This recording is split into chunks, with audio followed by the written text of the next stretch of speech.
자, 오늘 하나님의 말씀은 요한복음 2장 12절에서 19절까지입니다. 우리 같이 한번 말씀을 봉독하겠습니다. 제가 한 절 읽고 여러분도 한 절 읽고 교독하겠습니다. 그 후에 예수께서 그 어머니와 형제들과 제자들과 함께 가버나움으로 내려가 거기 여러 날 계시지 아니하시니라. 유대인의 유월절이 가까운지라 예수께서 예루살렘으로 올라가셨더니 성전 안에서 소와 양과 비둘기 파는 사람들과 돈 바꾸는 사람들의 앉은 것을 보시고 노끈으로 채찍을 만드사 양이나 소를 다 성전에서 내어 쫓으시고 돈 바꾸는 사람들의 돈을 쏟으시며 상을 엎으시고 비둘기 파는 사람들에게 이르시되 이것을 여기서 가져가라. 내 아버지의 집으로 장사하는 집을 만들지 말라 하시니 제자들이 성경 말씀에 주의 전을 사모하는 열심히 나를 삼키리라 한 것을 기억하더라. 이에 유대인들이 대답하여 예수께 말하기를 내가 이런 일을 행하니 무슨 표적을 우리에게 보이겠느냐. 예수께서 대답하여 가라사대 너희가 이 성전을 헐라 내가 사흘 동안에 일으키리라. 아멘. 우리 잠깐 기도하겠습니다. 거룩하시고 또 자비로우시며 긍휼과 인애가 풍성하신 우리 아버지 되시는 여호와 하나님께 감사와 찬송과 영광을 돌립니다. 이제 이 하나님께서 세상에 임마누엘 하나님으로 육신을 입고 세상에 오셔서 저희들에게 말씀하시는 그 여러 가지 말씀들 중에 이제 사도 요한을 통하여 말씀하시는 태초의 표적과 또 이제 하나님께서 이 땅에 오시겠다라고 약속하신 그림자 성전에 관한 그리고 이제 참 성전으로 오신 임마누엘 하나님과의 관계에 대하여 우리가 오늘 묵상하고 또 말씀을 공부를 하려고 합니다. 하나님께서 이제까지도 저희들에게 잘 알려주신 대로 또 성령님과 지혜와 명철과 지식으로 함께 해주셔서 온전하게 사도 요한이 우리에게 말씀하고자 하는 그 말씀들이 깨달아지고 야다되어지도록 하나님께서 역사하여 주시옵소서. 예수님의 이름으로 기도하옵나이다. 아멘. 자, 이제 예수님이 너희가 이 성전을 헐라 내가 3일 동안에 일으키리라 라고 말씀을 하시는데요. 근데 이제 우리가 이 말을 굉장히 많이 들어왔고요. 또 이것이 그림자 성전과 참 성전이다 라고 하는 그런 의미로 대개는 다 압니다. 그건 다 누구나 다 아는 얘기인데요. 오늘 사도 요한께서 우리에게 말씀하시고자 하는 참된 의미를 우리가 좀 깨닫는 그런 귀한 시간이 되기를 바랍니다. 우리가 태초의 표적도 우리가 다 봤어요. 태초의 표적이 우리가 전에 알았던 것과는 상당히 많이 다르다는 것도 알게 됐고요. 오늘 이 성전을 너희가 성전을 헐라 내가 3일 동안에 일으키리라 그랬어요. 성전을 예수님께서 헐라 이렇게 했으니까 이 사람들의 생각은 어떤 생각이냐면 어디서 이 포크레인이나 불도저를 가져다가 그냥 다 밀어버리라는 줄로 이렇게 생각을 한 거예요. 46년 동안 지었는데 사실 그 옛날 방식으로 무너뜨리려고 하면 한도 없이요, 시간이. 물론 세우는 것보다는 조금 빠르게 부술 수는 있습니다. 그런데 그런 의미가 아니라는 것도 우리가 공부를 통해서 알아보겠습니다. 자, 이제 먼저 지난 시간에 우리가 나누었던 말씀을 조금 되새김을 해볼 텐데요. 그 일의 날에 그 갈릴리 가나에 혼인이 있어 그랬는데 이게 누구의 혼인잔치인지 그런 말이 없습니다. 그냥 혼인인데요. 그 혼인이란 말은 히브리어로 미시테예요. 미시테는 예수 그리스도께서 십자가에서 죽으시는 것이 미시테입니다. 그럼 그 미시테가 있는데 그걸 혼인이라고 하는 거예요. 제가 언젠가 유대인의 결혼 풍습에 의해서 하나님께서 아들을 세상에 보내시고 가셨다가 다시 오는 이런 과정에 대해서 설명을 드린 적이 있어요. 그래서 그 강해를 들으시고 모두 다 좋다고는 하셨는데 그때만 좋고 그 사람들이 오는 사람이 한 사람도 없어요. 그러니까 그건 좋은데 그 다음엔 잘 모르겠다는 거죠.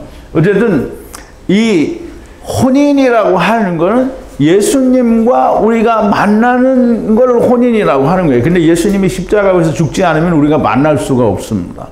그래서 예수님이 십자가에서 죽으시는, 그래서 모든 사람을 위해서 자기를 내어주시는 그것이 미시테입니다.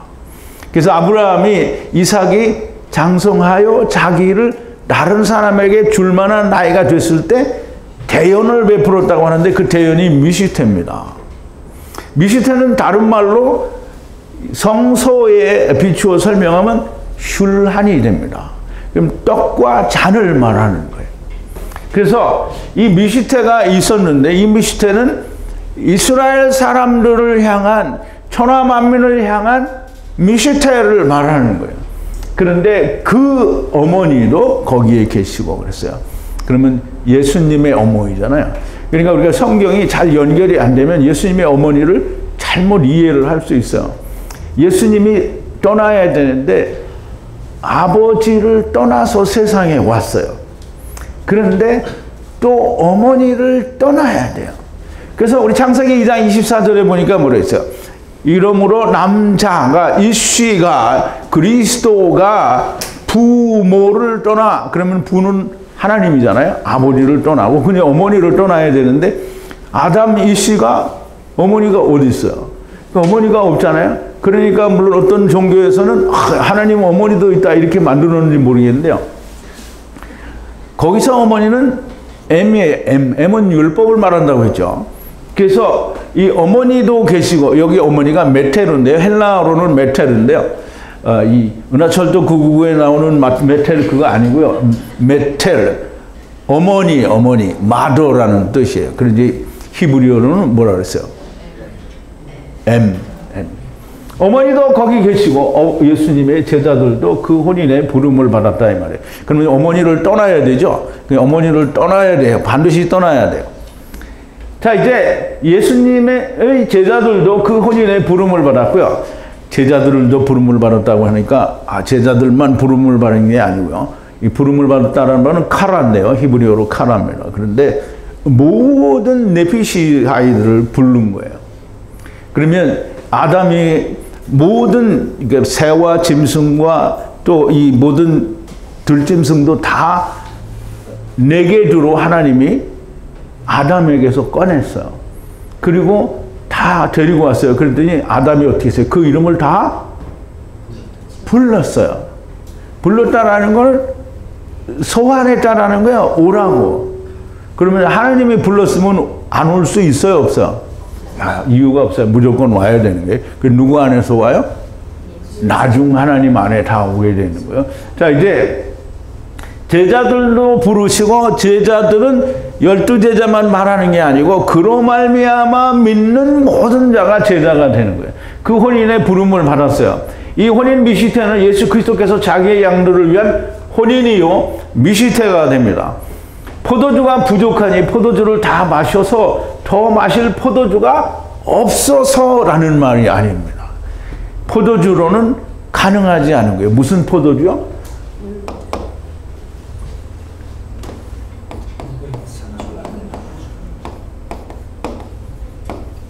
좋은 포도주예요. 좋은 포도주. 좋은 포도주는 뭐예요? 선악을 알게 하는 나무 안에 생명나무가 있는 게 좋은 포도주. 그러니까 이 세상 모든 사람들에게는 다 좋은 포도주가 주어졌어요. 나쁜 포도주를 받은 사람은 단 한 사람도 없어요. 근데 좋은 포도주를 다 받았어요. 근데 좋은 포도주를 받았는데 그 안에는 생명나무를 발견을 못하고 전부 자기를 드러내니까 좋은 포도주가 못된 거예요. 그러니까 포도주, 즉 다시 말하면 율법으로는 가능하지 않다라는 말씀이 됩니다. 그러면 지금 율법으로 안 되니까 거기에 뭐가 들어가야 돼요? 이 생명나무가 들어가야 되죠. 그 생명나무가 누구예요? 예수 그리스도잖아요. 예수 그리스도가 오셨어요. 그러면 그거가 생명나무가 발견이 돼야 되는데, 그래서 이제 물이 포도주가 되는 거예요. 그런데 물이 포도주가 되었는데 누구만 안다? 그 물을 퍼온 종들만 안다 하는 거예요. 자, 이제 어머니가 뭐라고 하냐면 그들에게 포도주가 없다 그래요. 이 말은 포도주가 없어요. 있는데 다 써서 떨어졌다는 게 아니에요. 없어요. 소유하지 않았다라는 거예요. 예수께서 그녀에게 가라사대, 즉 이제 어머니죠. 여자여, 나 그리고 당신에게 그게 뭡니까? 무슨 상관입니까? 이런 뜻이 아니고요. 그게 뭡니까? 그게 소금입니까? 이런 뜻이에요. 소금이면 뭐예요? 율법이잖아요. 소금 언약이거든요. 소금 언약이 당신과 나와 무엇입니까? 그게 소금 언약이 있더라도 지금은 아직 내 때가 들어가지 않았다라고 얘기하는 거죠. 그러면 예수님께서 아직 내 때가 아닌데, 내 때가 아니면 그러면 아무 일도 안 하셔야 되잖아요. 그런데 어머니 율법이 그 하인들 종들에게, 하인들은 종들인데요. 여기 이제 헬라어로는 디아코노스인데요. 디아코노스. 그럼 이제 히브리어로는 뭐냐면 에베드. 에베드는 뭐냐면 강을 건너와서 이 땅에서 영생을 위하여 아바드 하는 사람들을 에베드라고 하는 거예요. 그러니까 처음 들으시는 분이 말이 제 얘기를 잘 이해를 못하겠으면 이제 죽기 전에 다시 시작을 하세요. 창세기 그 히브리어부터 다시 시작하면 그러면 무조건 아브라함 품에 갑니다. 자, 이제 그 종들에게 가로되 누구에게 무슨 말을 하든지 너희는 행하라. 예수는 그리스도이고요. 어머니는 율법이에요. 그러면 어머니는 아들을 보내야만 되고요. 그런데 거기 유대인의 정결을 따라, 이제 우리말하는 이제 그 결례를 따라 이렇게 되는데, 물론 그 말이 틀린 말은 아니지만 정결, 물로 씻는 걸 말해요. 정결을 따라 둘 또는 세 통을 들어 올리는 돌 물 항아리 6이 되는데요. 둘 또는 셋이에요. 그러니까 이 둘이든지 둘로 하나를 만들어서 셋이 되든지 이 말이에요. 근데 둘은 올라가겠어요? 안 올라가겠어요? 어쨌든 둘은 처음이고요. 셋은 나중이다. 이렇게 보면 되겠습니다. 그러면 채우라라고 했는데요. 물 항아리를 채우라. 물을 퍼다 채우라고 했는데요. 채운다라는 말은 제가 이제 어제도 말씀을 드렸는데 맞자. 그래서 이렇게 채운다라는, 혹은 말해인 줄 알았는데 그게 아니고요. 율법으로 안식을 이루어서 물고기 안에, 물고기가 누구예요? 물론 우리도 될 수 있지만 우리가 물고기 되기 전에 먼저 예수 그리스도 안에 들어가는 거예요. 그래서 그게 타안이에요. 타안. 채운다라는 말이에요. 그래서 헬라어로는 뭐 이렇게 쓰지 않았지만 이 타안이라는 단어를 번역을 한 게 헬라어로 되어 있는 거예요. 그래서 이 채우라, 그럼 이제 보세요. 돌이 뭐예요? 반석이죠, 반석. 율법이라는 말이에요. 이게 증거가 기록이 되어 있는 돌판이라는 말이에요. 돌판이 어떻게 있어요? 6개가 있어요, 6개. 근데 그 6개가 채워지지가 않은 거예요. 그래서 물을 채우라 그랬어요. 채우라. 그래서 위까지 채우라. 나의 때가 들어오지 않았다고 하시더니 일을 시키잖아요. 그죠? 그래서 일을 시켜서 아직 때가 오지 않았다라고 하시지만 이렇게 예수 그리스도가 십자가에서 죽으실 거다라는 걸 미리 말씀을 하시는 거예요. 그래서 보여주시는 것이고요. 이렇게 해야 너희가 참 포도주를 먹고 구원을 얻게 된다라는 뜻입니다. 자, 이제 물 항아리에 채우거나 차니까 퍼다주라고 하시고요. 퍼다 줘요. 혼인에서는, 지금 미시테에서는 좋은 포도주의 출처를 잘 모릅니다. 그러면 혼인은 지금 누구의 혼인이에요? 이스라엘 천하만민의 혼인이에요. 그 혼인 미시테에서는 좋은 포도주의 출처를 몰라요. 그러면 이 세상은 유대인들, 바리새인들과 서기관들과 이 유대인들과 천하만민, 그 이방인들까지도 사실은 좋은 포도주, 먹고 영생을 얻는 포도주의 출처를 모른다는 말이에요. 알아도 그게 뭔지 몰라요. 아, 이게 그러니까 이스라엘은 모르지만 세상 교회는 다 봤잖아요. 예수 그리스도가 좋은 포도주다 이렇게 하는데 좋은 포도주를 못 먹어요. 먹었으면 그렇게 살지 않죠. 출처를 몰라요. 그러나 물을 퍼온 종들은 안다는 거예요. 그러면 모두가 다 좋은 포도주로 출발하는데 포도주를 지킨 자와 스스로 취한 자의 차이예요. 그러니까 우리 창세기 2장 15절에 보면 하나님께서 창세기 2장 그러니까 8절에 9절에 뭐라면 에덴의 동편에 에덴 동산을 창설하시고 거기에 먹기에 좋은 나무를 두시는데 생명나무와 선악을 알게 하는 나무를 함께 두었어요. 그 나무는 단수로 쓰여졌고요. 하나예요. 그러면 함께 있다라는 거예요. 선악을 알게 하는 나무는 우리가 뭐라 했어요? 하나님을 떠나서 내가 나 스스로 하나님 없이 의롭게 되어보겠다. 그런데 하나님은 못할 줄 아니까 거기에 생명나무를 두신 거예요. 그래서 그 생명나무를 발견할 수 있는 거는 내가 나를 선하게 해보다가 야 이건 가능하지가 않구나 라고 해서 포기를 하고 죽을 때에 생명나무가 보이는 거예요. 그래서 이 포도주를 지킨 자, 그 생명나무를 발견한 자가 지킨 자고요. 스스로 취한 자는 선악을 알게 하는 나무를 먹으면 반드시 죽으리라고 한 스스로 먹은 자들을 말하는 거예요. 자기가 자기를 지켜서 의롭다고 먹은 거예요. 그게 누구예요? 그게 바리새인들과 서기관들, 곧 유대인들을 말하는 거예요. 이 표적은 태초의 표적이라고 했어요. 태초의 표적이라는 말은 우리말 번역에는 처음 표적이라고 했는데 처음이라는 말은 아르케, 태초고요. 히브리 말로는 베레시트라는 말이에요. 그러면 태초의 표적이라. 그래서 태초의 표적이라는 말은 무슨 말이냐면 창세기 1장 3절에 뭐라 했어요? 빛이 있으라 하심에 빛이 있었다고 했어요. 그러면 본래 그 빛은 어디에 온 거예요? 깊음, 태홈에 온 거예요. 태홈. 깊음은 뭐예요? 물이죠. 물덩어리예요. 근데 흑암인 빛이 없는 물덩어리에 빛이 왔어요. 그러니까 이제 그 물이 무슨 물이 됐어요?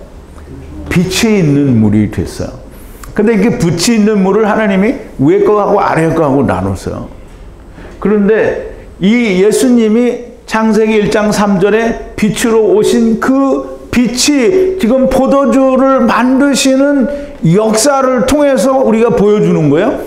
예수님이 오셔서 물이 빛이 있는 물이 되었고요. 그것이 곧 세상을 밝혀줄 빛이라고 하는 걸 이야기하는 거고요. 예수님이 물로 포도주를 만드신 역시 빛이 왔다라는 얘기를 하고 있는 겁니다.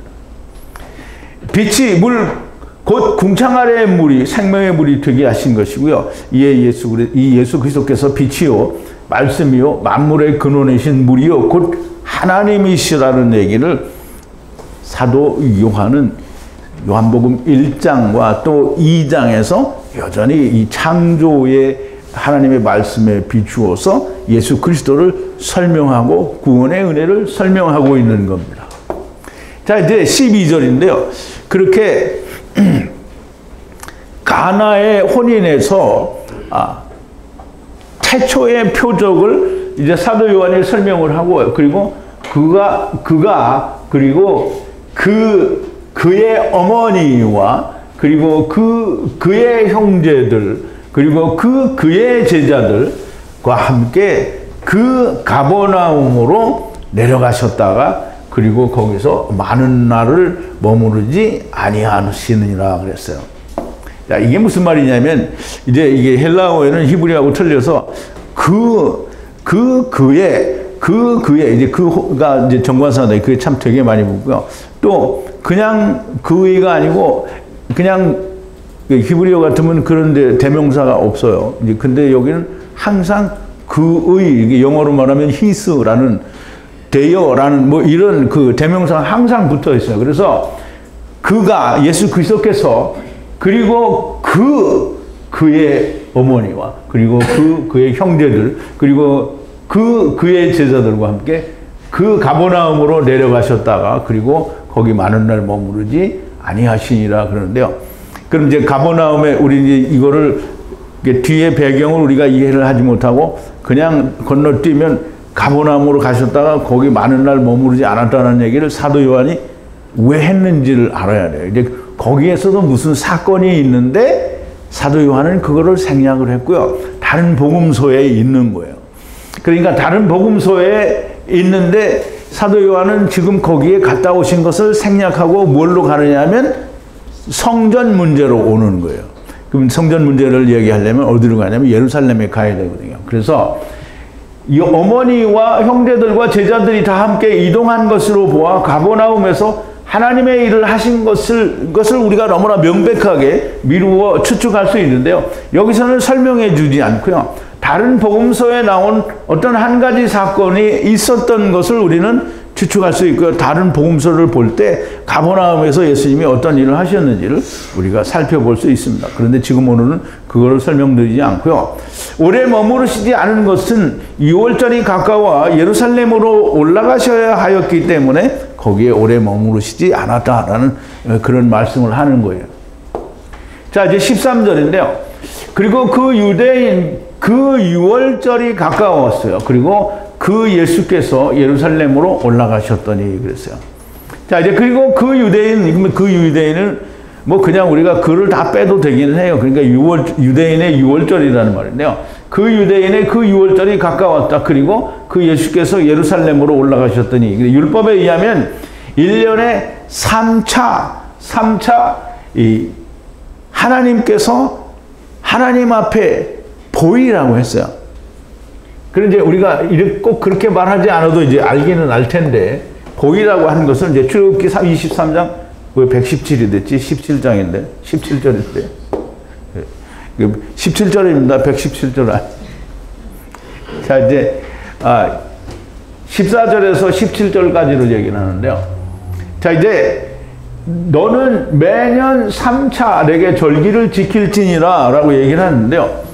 여기 보면 굉장히 중요한 말씀이 있어요. 해마다 이 매년인데, 여기 히브리어에는 해하고 무슨 매해 이런 뜻이 없어요.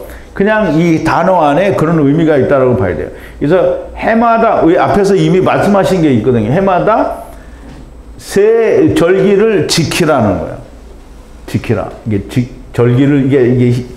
절기를 지키다라는 의미가 이 스톰 코드 287에 다 함께 들었어요. 근데 이제 절기를 어떻게 지키냐? 여기 뭐예요?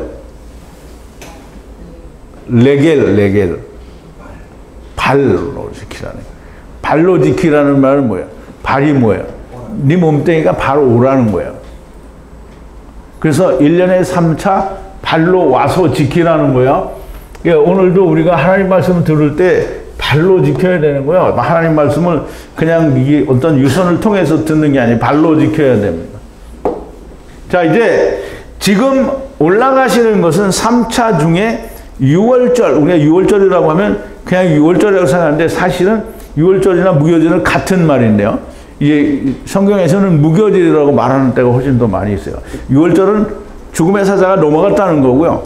무교절은 누룩이 들지 않은 걸 먹었다라는 뜻이에요. 올라가시는 건데요. 자, 이제 그래서 6월절에 올라가게 되고요. 이게 예루살렘에 올라가게 되고, 그리고 이게 예루살렘에 가면 성전에 우선 가야 되죠. 예루살렘 성과 성전은 달라요. 그래서 이 예루살렘 성은 성전이 들어있는 그 도시 전체를 성이라고 하고요. 예루살렘 성전은 성전을 따로 말해요. 그래서 그 성전, 여기 이제 성전이라고 그랬는데요. 히에론이라고 하는데, 이 성전의 안에서, 그리고 양을, 그리고 비둘기를 소가 빠졌네. 소와 양과 그리고 비둘기를 파는, 그리고 그 환전상인데요. 환전상이 앉은 것을 찾으시니, 그래서요. 여기서는 이제 찾았다라는 말은 마짜에, 이제 하나님께서 보셨다라는 거예요. 마짜. 자, 이제 소와 그리고 양과 그리고 비둘기를 파는 환전상이, 이제 환전상은 뭐냐면 트라페자라고 해서요. 이제 구약으로 말하면 떡상, 슐한을 트라페자라고 번역을 하는 거예요. 이 환전상이 그 트라페자에다가 돈을 넣고 돈을 바꿔주고 있으니까 바른 일을 한 거예요, 아니에요? 이게 말도 안 되는 일을 한 거예요. 그리고 하느님의 집안에서 소와 양과 비둘기를 팔고 돈을 바꾸어 줍니다. 그러면 이제 우리가 생각할 때, 이제 그때 당시에는 예루살렘 성전에 다 이 전국 각지에 흩어져 있는 사람이 모이는 거잖아요. 타국에 간 사람은 모르더라도 적어도 유대인 이스라엘 나라 안에 있는 사람들은 예루살렘 성전에 오라고 했으니까, 하나님이 3차 오라고 했으니까 모인단 말이에요. 그러니까 가까운 데 있는 사람은 모르지만 먼 데 있는 사람은 어떻게 해요? 짐승을 끌고 거기까지 오기가 쉽지 않은 거예요. 그러니까 와서 사요. 그러니까 이제 와서 사는데 그런 거 다 괜찮단 말이에요. 사도 돼요. 그런데 문제가 되는 건 뭐냐면 성전에 대한 개념이 이제 사람들이 잘못되어 있는데요. 그러니까 우리가 생각할 때, 많은 다른 사람이 생각할 때, 야, 어차피 자기 동네에서 못 가져오는 거 근처에 와서 사면 되지 않냐? 당연히 사도 됩니다. 그런데 문제가 되는 걸 우리가 이해를 해야 되는데, 성전에 대한 개념이 잘못되어 있기 때문인데요. 성전에 대한 개념은 신약에 사용된 성전, 이 히에론이라는 그런 개념은, 헬라어 개념은 구약에는 없어요. 근데 구약에 있는 성전이라는 의미를 우리가 가져오려고 하면 성전은 거룩한 곳이에요. 거룩하다라고 하는 말은 곧 하나님이 거기에 계신다라는 의미가 있기 때문에 거룩한 곳이 되고요. 이 세상은 거룩한 데가 단 한 군데도 없어요. 하나님이 거기에 존재하시기 때문에 여기가 거룩하다라고 하는 거예요. 그래서 이제 모세가 하나님을 만날 때 하나님이 뭐라 했어요? 하나님이 계시는 그 장소에 오니까 모세에게 너는 여기는 거룩한 곳이니 네가 신발을 벗으라 라고 얘기를 하잖아요. 물론 신발을 벗으라는 게 무슨 뜻인지 여러분들은 아시지만 모르는 분들은 이제 모르면 배우셔야 됩니다. 어쨌든 이 똑같은 개념은 존재하지 않지만 구약에서 거룩하다라고 하는 것은 하나님이 거기에 계시기 때문에 거룩한 곳이 되는 거예요. 그래서 하나님이 거기에 거하시는 성소를 이제 우리는 카데시 이제 장소 이렇게 부르는데요. 근데 이 하나님이 계시다 하는 것을 우리가 이제 미시칸이라고도 하기는 하는데 출애굽기 25장에서 하나님이 내가 너희 중에 거할 성소를 만들려고 할 때 그 성소를 뭐라고 하냐면 미크다시라고 했어요. 미크다시. 그래서 한번 보죠. 출애굽기 25장 8절인데요.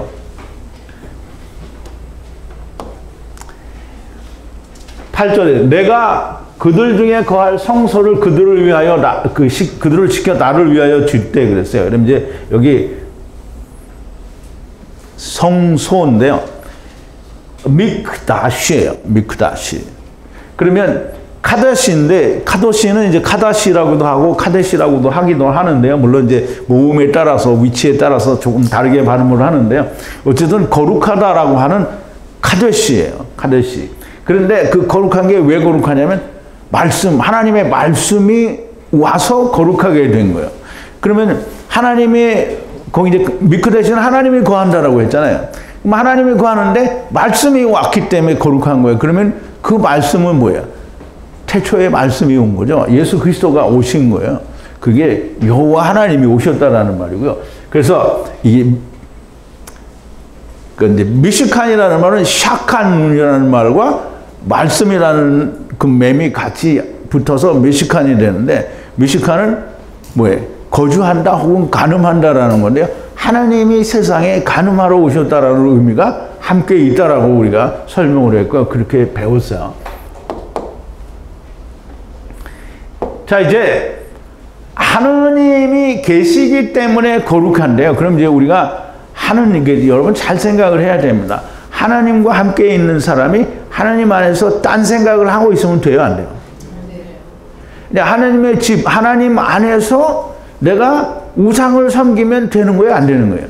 안 되는 거예요. 그러니까 여호와의 성전이 되면 여호와의 집이라 부르는데요. 여호와의 집 안에서는 소를, 양을, 비둘기를, 돈을 바꾸는 일을 하면 절대로 안 되는 거예요.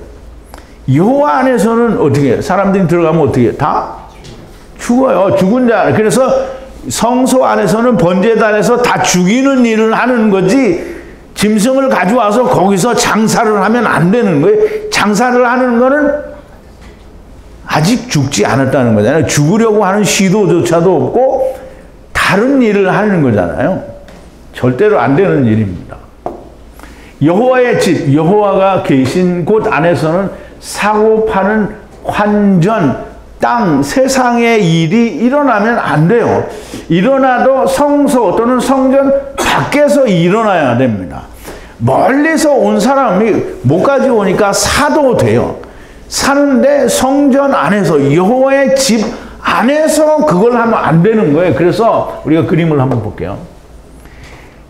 이제 여기가 우리가 이제 배운 대로 이제 이 성소를 굉장히 축소해서 지금 그림으로 그려놨으니까 여기가 지성소고요. 여기는 성소고요.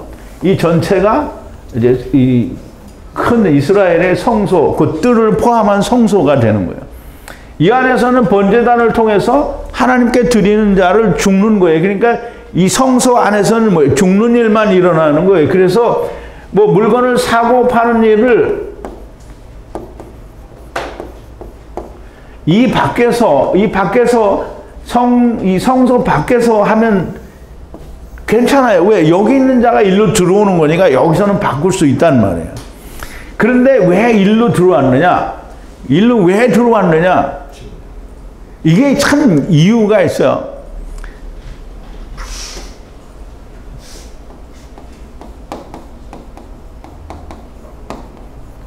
대제사장과 제사장들과 또 성소의 일에 관여하는 사람들이 밖에서 사가지고 오면 검열을 엄청 까다롭게 해요.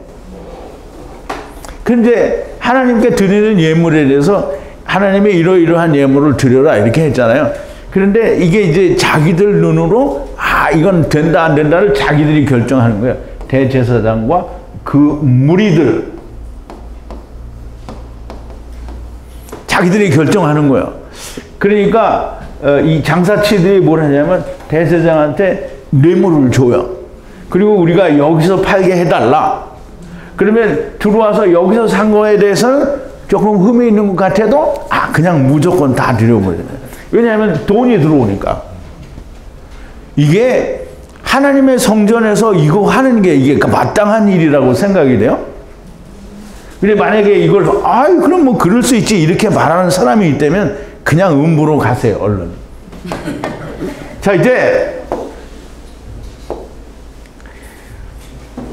그런데 그 안에서 한다라는 말은 안에서 할 수 있었던 이유가 있다는 거예요. 그럼 그 이유가 무엇인가? 그게 조금 아까 제가 말씀드린 그런 뇌물을 먹여서 그 제사장의 묵인 아래서 하는 거예요. 그러면 시골에서 올라온 사람들이 그 밖에서 사면 들어가는데 더럽게 까다롭고 뭐 이것저것 어차피 뇌물을 줄 바에야 그냥 안에서 사면 그러면 뇌물에 판 시비도 없고 좋잖아요. 뇌물은 그놈들이 내는 거지 자기가 내는 건 아니다. 그래서 그런 묵인 아래서 들어가게 되었다는 거예요. 묵인은 왜 해주는가? 상납이 있는 거예요. 밖에서 사는 것은 철저히 검증을 하고요. 그런데 성전 안에서 사는 것은 대강 살피고 받아줘요. 그리고 엄청 바가지를 씌우는 거예요. 그럼 이제 돈 바꾸는 거는 왜 생겼냐? 돈 바꾸는 거는 성소에 들어와서 세계를 내려고 하면 특별히 내는 세겔이 있어. 근데 그지 돈을 만드는데 옛날에는 그 세겔을 내는데 어떤 그때 당시에 사용되는 화폐는 뭐냐면 로마의 화폐예요. 로마의 화폐를 가져와서 성전세를 못 내요. 그러니까 그걸 가져오면 뭘 전부 이게 두로에서 이제 성전 세계를 만들었는데요. 그걸 꼭 환전을 해줘야 되는 거예요. 그러니까 이제 먼 지방에서 왔는데 그걸 준비를 못 해가지고 왔어요. 그리고 그 두로에서 만들었다고 하는 그 돈만 받아요. 그러니까 와서 환전을 하는데 만약에 두로가 뭐 1,000원이면 이거는 똑같은 1,000원에 바꿔주면 다행이잖아요. 그러면 두로가 그 세겔이니까 반세겔인데 다른 로마의 화폐로는 막 한 5세겔 좀 내게 하는 거예요. 그러니까 막 폭리를 취하는 거예요. 그래서 폭리를 취하니까 환전상도 밖에서 하면 괜찮아요. 근데 그거를 안에서 하는 거예요. 그것도 어디다가 해요? 떡상 위에다 올려놓고 슐한 위에다 올려놓고 그 짓거리를 하고 자빠졌는 거죠. 그래서 엄청 바가지를 씌워요. 그래서 장사 소굴이 되었다라고 하는 거예요. 그래서 마태복음 21장 13절에 보면 저희에게 이르시되, 여긴 마태복음이에요. 저희에게 이르시되 기록된 바 내 집은 기도하는 집이라 일컬음을 받으리라 하였거늘 너희는 강도의 구려를 만드는도다 하시니라. 그러니까 이제 우리가 여기 이제 우리말에는 강도의 구려이라고 했잖아요. 그래서 이제 목사들이 설교를 할 때 강도의 구려를 만들었다는데 강도의 구려이 아니고요. 도둑이에요, 도둑. 도둑들의 구려. 도둑이 뭐냐면 바가지 씌워서 폭리를 취하는 거예요. 근데 그걸 막 강도라는 말은 강제로 뺏는 거잖아요. 도둑은 눈 뜨고 훔쳐가는 거예요. 근데 훔쳐가는데 말을 못해요. 왜냐하면 내야 되니까. 그래서 강도의 구렬이 아니라 도둑의 구를 만들었다는 거예요. 그래서 장사하는 데를 만들었다라는 말인데요. 자, 15절인데요. 예수님이 그걸 다 보신 거예요. 그걸 보시고, 예수님이 가보니까 우리가 생각할 때, 이 거룩한 성전에서 장사나 하고 자빠졌네. 그리고 예수님이 노끈이로 이게 채찍을 만들어가지고 팍 후들려 치고, 그래서 막 사람들이 그 채찍에 맞았고 피가 철철 흘러고 막 이렇게 강제로 다 쭉 이런 줄 알았는데 그런 게 아니고요. 노끈으로 채찍을 만드사, 그래서 채찍에 누가 사람이 맞아갖고 다쳤다는 얘기는 없어요. 만드사 그 성전의 모든, 그리고 그 양과 그리고 그 소와 그리고 내쫓으시고 그 환전상에 그 돈을 쏟으시고 그래요. 그럼 이제 보세요. 이 소나 양이 거기 들어왔어요. 그럼 무슨 죄가 있어요? 그러니까 소나 양이 들어왔어요. 거기 들어오면 안 되잖아요. 그러니까 소나 양은 사람이 데려왔잖아요. 사람이 죄가 있는 거지 소나 양이 죄가 없어요. 그러니까 성전 밖으로 내쫓으면 돼요. 그래서 다 내보내는 거예요. 근데 비둘기도 팔았는데 비둘기는 안 내보내냐. 비둘기는 성전 밖으로 내보내는 게 날려보내면 돼요. 그래서 그걸 들어 올린다라고 하는데요. 아직은 안 나와서 조금 있으면 나와요. 자, 내쫓으시고 그 환전상에 그 돈을 쏟으시고 그 테이블, 트라페자를 되돌리셨다. 이 되돌리셨다라는 말은 히브리어로 슈브예요. 슈브가 뭐예요? 슈브가 회개예요. 회개. 돌아갔다. 회개예요. 돌아갔다 이 말에 회개했어요. 그러면 이제 트라페자는 슐한이라고 하잖아요. 그럼 슐한을 거기다 돈을 쳐 올려놓고 사람들이 환전상을 했는데 그걸 다 쏟아버리고 슈브했어요. 그럼 뭐예요? 회개했다는 거죠? 회개가 다른 게 아닙니다. 회개는 막 내가 무슨 죄진 걸 막 추이요 잘못했습니다. 이게 회개 아니고요. 본래 하나님을 떠난 자리에서 다시 하나님께로 돌아오면 그게 회개예요. 자, 이제 잘 알아야 됩니다. 성경을 알지 못하면 조금 이따 특강을 하는데 성경을 잘 모르면 예수님을 잘 믿고 평생 장로로, 집사로, 목사로, 전도사로, 뭐 이게 다 선교사로 평생을 수고했는데 어떻게 되냐면 주님이 모른대요. 그럼 주님이 모른다면 어디 가야 돼요? 이 사람들은 주님이 모른다면 다 지옥 가야 돼요. 왜? 자기들이 그렇게 말하니까. 그 지옥에 가세요. 이제 모르면 그런다 이 말이에요. 자, 이제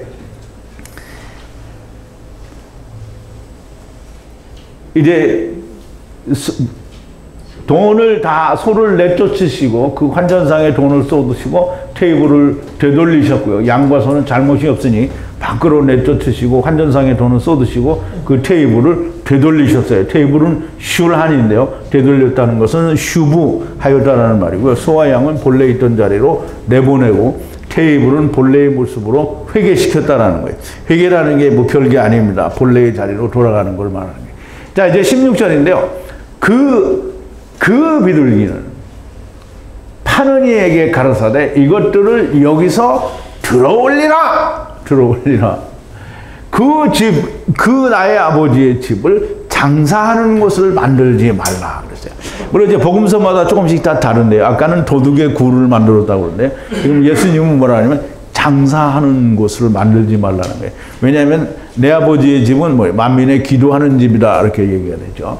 자, 이제 이것들을 들어올리라. 누구를? 비둘기 파는 자에게 얘기했잖아요. 비둘기 파는 자에게 들어올리라는데 비둘기 파는 자에게 가르칠 때 이것들을 여기서 들어올리라. 이제 위로 들어올리라는 말이고요. 날려보내라는 거예요. 그리고 본래대로 보내는 게 날려보내는 거예요. 양과 소는 성전 밖으로 내쫓으면 되지만 비둘기는 밖에 내놓으면 어떻게 해요? 그리고 케이지에 넣어서 갖다 밖에 내놓으면 안 되죠. 짐승들에게 다 자유를 주라는 거예요. 그래서 날려보내라는 거죠. 그래서 다 날려보내라는 거예요. 그 집, 그 나의 아버지 집을 장사하는 곳을 만들지 말라. 장사를 한다라는 말은 히브리어로는 이게 이제 스롱코드가 218일인데요. 자나? 자나, 이게 간음하다라는 뜻이고요. 매춘하다라는 뜻이고요. 더 나아가서는 우상을 섬기다를 번역한 것인데요. 여호와가 계시는 아버지의 집에서 장사를 하는 것은 간음을 하는 것이요 결국 우상을 섬기는 것과 같은 거예요. 여호와의 면전에서 이런 짓을 하는 것은 이스라엘이 광야에서 모세가 시내산에서 40주야를 내려오지 않으니까 금송아지를 만든 이스라엘의 모습이 그대로 나타나는 거예요. 자기들의 원하는 대로 하나님을 섬기는 거죠. 보세요. 우리 출애굽기 32장 1절부터 6절까지인데요. 백성이 모세가 산에서 내려오미 더딤을 보고 모여 아론에게 이르되 가로되 일어나라. 우리를 인도할 신을 우리를 위하여 만들라. 이 모세 곧 우리를 애굽 땅에서 인도하여 낸 사람은 어찌 되었는지 우리가 알지 못함이니라. 아론이 그들에게 이르되 너희 아내와 자녀의 귀의 금고리를 빼어 내게로 가져오라. 모든 백성이 그 귀에서 금고리를 빼어 아론에게 가져오매 아론이 그들의 손에서 그 고리를 받아 부어서 각도로 새겨 송아지 형상을 만드니 그들이 말하되 이스라엘아 이는 너희를 애굽 땅에서 인도하여 낸 너희 신이로다 하는지라. 아론이 보고 그 앞에 단을 쌓고 이에 공포하여 가로되 내일은 여호와의 절이라 하니 이튿날 그들이 일찍이 일어나 번제를 드리며 화목제를 드리고 앉아서 먹고 마시며 일어나서 뛰놀더라. 물론 이제 아론이 일을 했다는 것을 우리가 참 의아스럽게 생각했지만 우리 출애굽 공부할 때 아론이 왜 그렇게 했는지 이유를 우리가 공부를 했죠. 자, 이제 17절인데요. 자, 그런데 그의 제자들이 그대의 집을 그 열심히 나를 삼킬 것이라고 기록한 것을 기억하더라 라고 했어요. 그럼 이제 우리말을 번역에는 약간 다르게 되는데요. 이 말은 무슨 말이냐면 시편 91편 11절 12절에 있는 말씀을 이제 인용을 한 건데요. 그의 예수님의 제자들이 그대의 집은 누구예요? 하나님의 집이죠. 하나님의 집이니까 그대의 집은 예수님의 집이에요. 집을 그 열심, 그러니까 이제 영어로 하면 젤러스라고 하는데 이게 질투? 하나님은 질투하시는 하나님이죠. 그럼 이제 또는 열심 혹은 사모함이라 이제 사모함이라고 번역을 했는데요. 열심히 나를 삼킬 것이라. 그러면 이제 그 열심이 하나님의 전을 위한 나의 열심이 나를 삼킬 거다. 그러면 그 열심 때문에 내가 죽는다 이런 뜻이에요. 기록한 것을 기억하더라. 예수 그리스도의 하나님의 집을 향한 열심, 사모함이 결국 예수 그리스도를 죽게 하게 될 것이라는 말씀을 기억하더라는 거예요. 자, 18절인데요. 그러므로 그 유대인들이 응답하여 그리고 그에게 가로되 이것을 행함에 대하여 무슨 표적을 보이겠느냐? 근데 이제 우리가 유대인들이 무슨 표적을 보여달라고 그러면 여기만 딱 보고 무슨 표적을 보여주라. 그럼 우리가 이해를 하겠다. 이런 말이 아니고요. 유대인들은 항상 표적을 원해요. 그래서 복음서에도 보면 예수님께서 얼마나 많은 걸 보였어요. 우선 태초의 표적도 보여주죠. 그리고 수없이 많은 귀신 들린 자를 내쫓고요.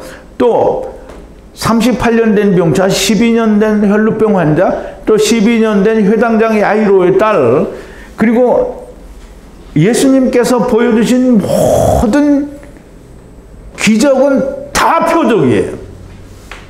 오병이어도 표적이고 7병 작은 물고기들도 표적이고 모든 것이 다 표적이에요. 이런 모든 표적을 보여주는데 여전히 또 표적을 달라는 거예요. 예수님이 요한복음 6장에 보면 오병이어의 기적을 가지고 5,000명을 먹였어요. 그랬더니 유대인들이 뭘 생각했냐면 이분이 우리들의 왕이다. 왕을 삼자. 무슨 왕이? 땅의 왕을 삼자.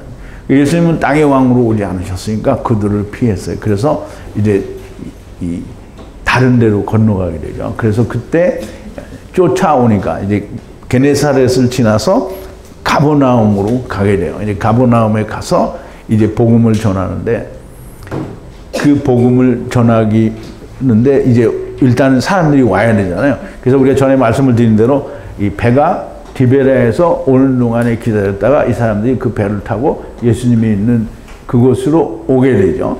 그럼 이제 거기에 왔는데 이 유대인들이 뭐냐면 주여 어디에 가셨었느냐? 우리가 찾았다 이렇게 하니까 예수님이 뭐냐면 너희가 나를 찾은 까닭은 표적을 본 까닭이 아니요 먹고 처먹고 배부른 까닭이라 이렇게 얘기를 한 거예요. 물론 예수님 그렇게 말씀하지는 않으셨어요. 근데 내가 그렇게 말하는 거예요. 먹고 배부른 까닭이라. 그러니까 육신이 배가 부르니까 니네들이 나를 찾은 거지. 그러나 그 표적이 말하는 그 이면에 하나님의 말씀에 대해서 너희는 관심이 없다라는 얘기를 하는 거예요. 그러면서도 여전히 인자의 살과 피를 먹고 마셔야 된다라고 하는 아주 결정적인 복음을 또 이야기를 하시죠. 요한복음 6장에서.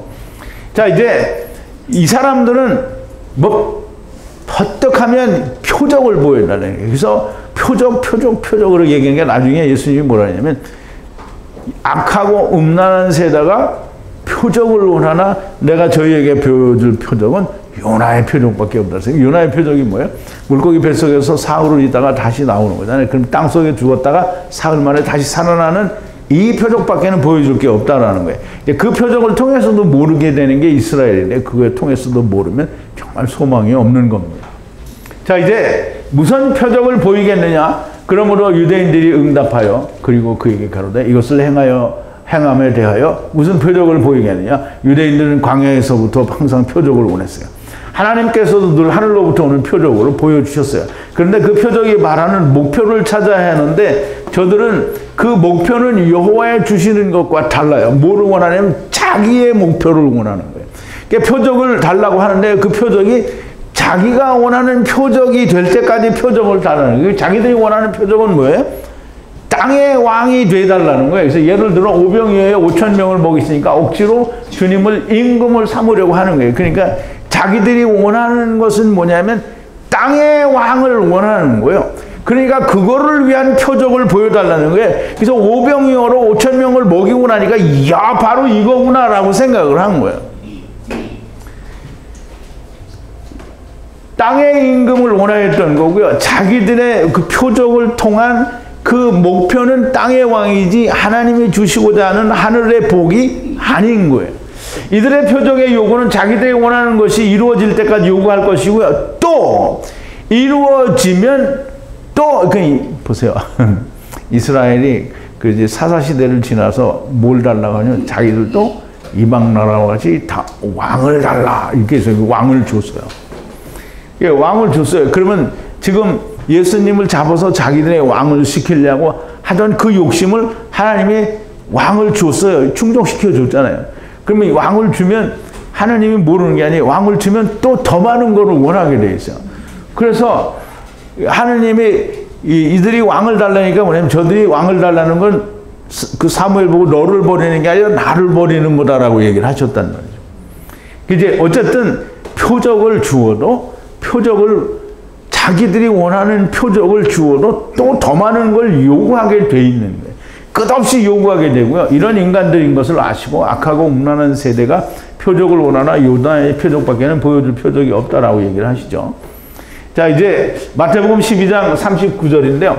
예수께서 대답하여 가라사대 악하고 음란한 세대가 표적을 구하나 선지자 요나의 표적밖에는 보일 표적이 없다 그랬어요.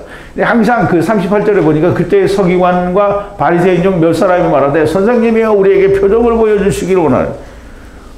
참 이게 우리가 생각하면 답답한데 이 사람들은 안 답답해요. 왜냐하면 예수님이 보여준 표적 그런 거 우리 다 필요 없고 이 땅에서 왕이 되달라 이 말이에요. 자, 이제 성전에서 장사를 하지 못하게 하는 권세의 표적을 보여달라는 거야. 그러면 이 세상의 왕이 되면 그걸 할 수 있어요?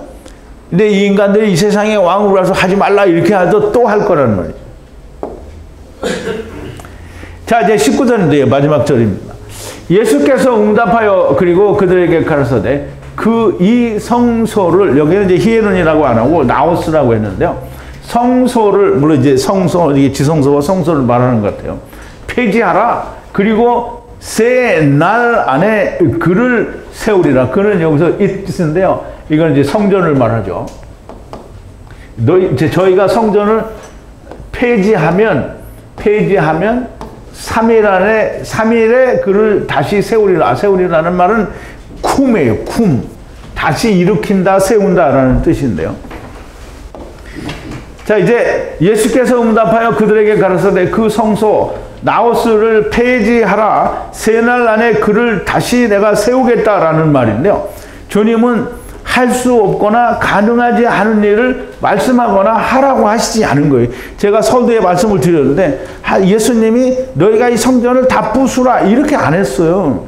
근데 우리말에는 헐라라고 번역을 하니까 이게 무슨 대포를 가지고 와서 쏘든지 포크레인을 가져오든지 무슨 불도저를 가져와서 밀어버리라 이런 말로 이해를 하면 안 된다는 거죠. 물론 그때는 그런 것도 없었겠지만 어쨌든 다 어떻게든 해머를 가져오든지 뭐 이렇게 다 부수라는 말로 이해를 하면 안 돼요. 폐지하라는 거예요. 폐지하라는 말씀을 때려 부수라는 말씀이 결단코 아닙니다.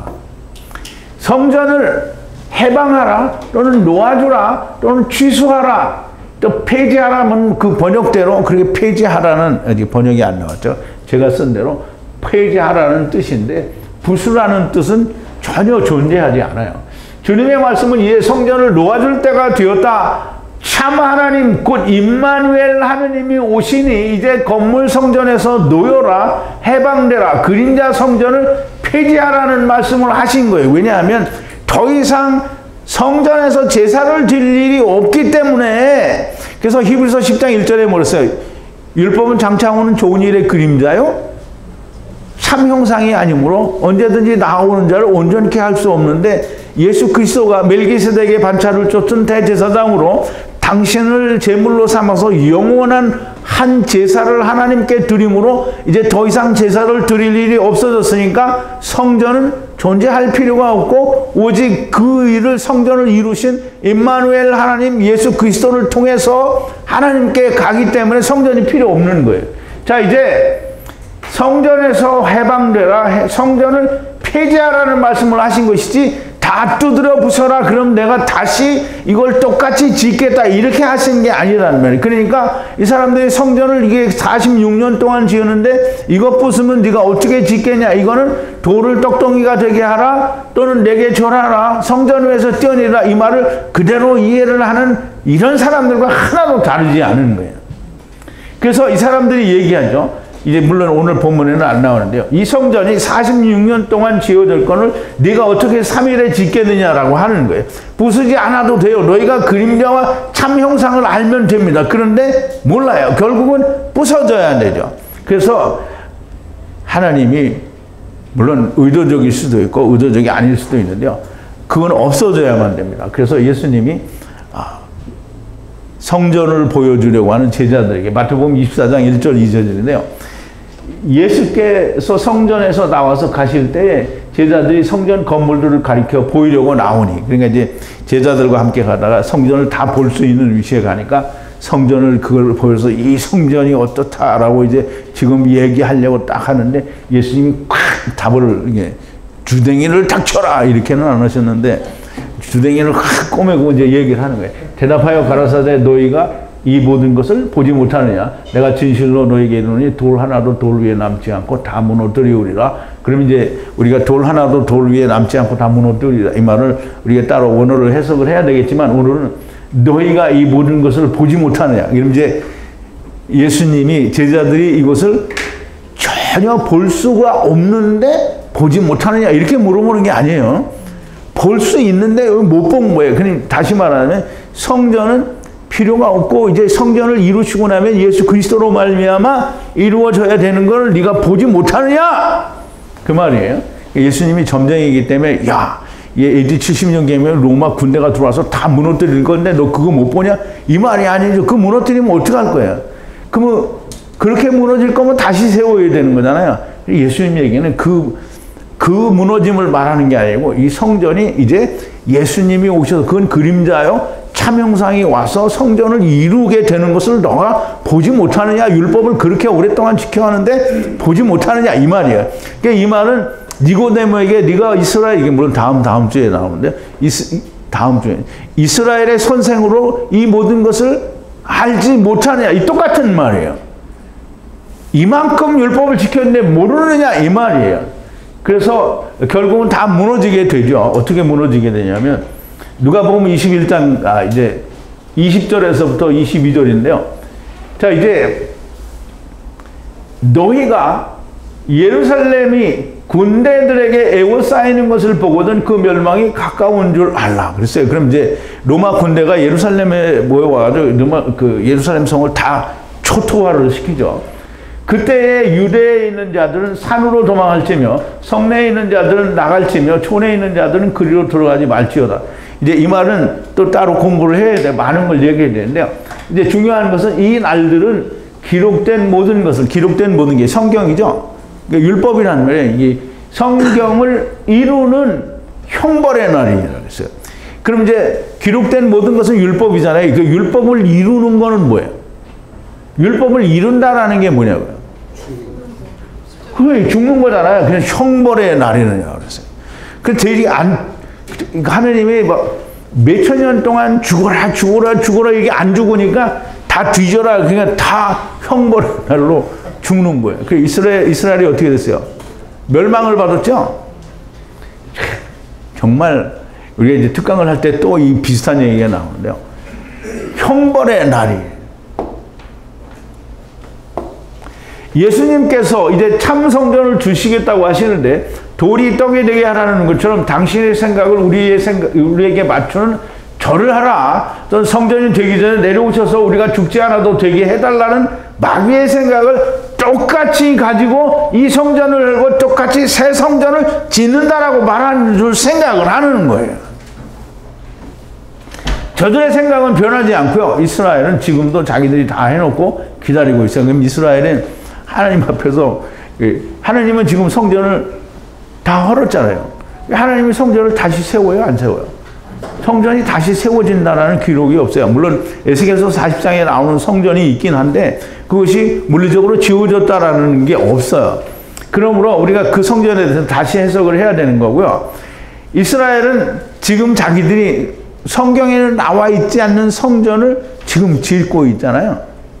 그러니까 하나님이 무너뜨린 헐어버린 성전을 짓고 있는 거예요. 그럼 이스라엘은 지금 하나님 원하는 일을 하는 거예요? 자기들이 원하는 일을 하는 거예요? 자기들이 원하는 일을 하는 거예요. 하나님께서 이루신 거는 뭐예요? 이스라엘이 그걸 어떻게 하는 거예요? 하나님이 이루신 것을 이스라엘이 지금 어떻게 하는 거냐고요? 부인하는 거죠. 개떡같이 하는 거예요. 하나님이 다 하신 일을 자기들은 이거는 아무것도 아니야. 쓸데없는 거야. 우리가 다시 하자. 하나님이 하신 거를 정말 거들떠보지도 않고 일어날 일이 일어나지 않는 거예요. 하나님이 이스라엘이 하나님을 거들떠도 안 보는데 그러면 하나님은 이스라엘을 거들떠 보겠어요? 이제 제가 이 무화과 나무의 비유를 배우라는 걸 특강으로 좀 할 계획인데요. 무화과 나무의 비유를 배우라 이렇게 사람들이 와 이스라엘이 독립했다 딱 이렇게 생각을 하는데요. 결코 그런 얘기가 아닙니다. 자 이제 육신으로 오신 주님은 그 육체를 무너뜨려야 하고 동시에 땅의 성전 곧 그림자 성전을 무너뜨려야 하고 임마누엘 하나님께서 우리 가운데 오셔야 됩니다. 그래서 내가 무엇을 믿든 하느님의 일을 하나님께서 이루신 거고요. 다만 믿지 않는 자에게는 응분의 대가가 있을 뿐입니다. 이제 어떤 응분의 대가가 있는지는 이따가 특강 시간에 예수님을 막 10년, 20년, 30년, 막 40년 나이가 80이 넘어서 90이 넘어 죽을 때까지 열심히 섬겼는데 주님이 뭐라냐면 나는 너를 모른다. 주님이 나는 너를 모른다라면 이 예수 믿는 사람들이 뭘 한 거냐면 예수님 믿는 동안에 예수님을 철저히 부인하는 거예요. 그래서 주님이 나는 너를 모른다라고 하는 거예요. 그러니까 우리가 이따 그 결과를 어떤지 보자고요. 잠깐 기도하겠습니다. 거룩하신 여호와 아버지 하나님, 감사와 찬송과 영광을 돌립니다. 오늘도 주님이 세상에 오셔서 태초의 표적을 보여주시고 또 성전에 관하여 너희가 이 성전을 폐지하면 내가 너희가 하나님께로 들어갈 수 있는 새로운 성전인 참 성전, 그 임마누엘 하나님 나를 너희에게 세워서 보여주겠다라고 하시는 예수님의 말씀을 우리가 묵상해 보았습니다. 아직 남은 부분이 있어 더 묵상해야 될 일이기는 하지만 하나님께서 저희들과 함께 하셔서 하나님의 성령, 곧 성령과 지혜와 명철과 또 이 지식을 부어주셔서 하나님의 말씀들이 우리 안에서 온전히 야다되어지고 기록되어지는 역사가 있게 하여 주시옵소서. 예수님의 이름으로 기도하옵나이다. 아멘.